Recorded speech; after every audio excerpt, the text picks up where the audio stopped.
ఈరోజు చాలా మంది ఎలా ఉంటారు తెలుసా? ప్రెగ్నెంటా, మీ అమ్మ ఇంటికి వెళ్ళిపో, కానీ బిడ్డ 6 నెలలు వచ్చిన తర్వాత అప్పుడు రిటర్న్ తీసుకుంటారా. దాన్ని బట్టి ఎప్పుడు నీ భార్యకి నీ మీద సంపూర్ణంగా ప్రేమ రాదు, వాళ్ళ మా అమ్మ మీద ప్రేమ ఉంటుంది. ఎందుకంటే when that mother is in that farm, నీ వైఫ్ ఆ ఫామ్లో ఉన్నప్పుడు ఎవరైతే తనని స్పందిస్తారో వారి మీద జీవితాంతం వరకు ప్రేమ ఉంటుంది. Psychologist prove it. It is not that only that she gets love, but then తన లైఫ్లో నువ్వు అంత కాలము నువ్వు ఎంత చేసినా కూడా అంత మర్చిపోతాడంట. బేసిక్గా మైండ్ రీసెట్ అయినట్టు ఉంటుందంట. But then when someone is taking care of her, that trust, the love, అది వారి మీద బిల్డ్ అవుతాం. ఒక బిడ్డకి ఎలాగ తల్లి మీద ప్రేమ వస్తుందో అదే రీతిగా భర్త భార్య పక్కన ఉంటే అలాంటి ప్రేమ వస్తుందంట. You see, but then stop quitting giving up responsibilities.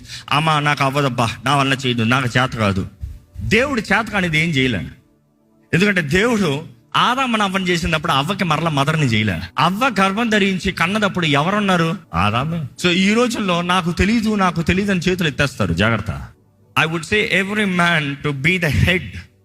If you don't stand as the head, God cannot bless the house as it is full, as it is whole.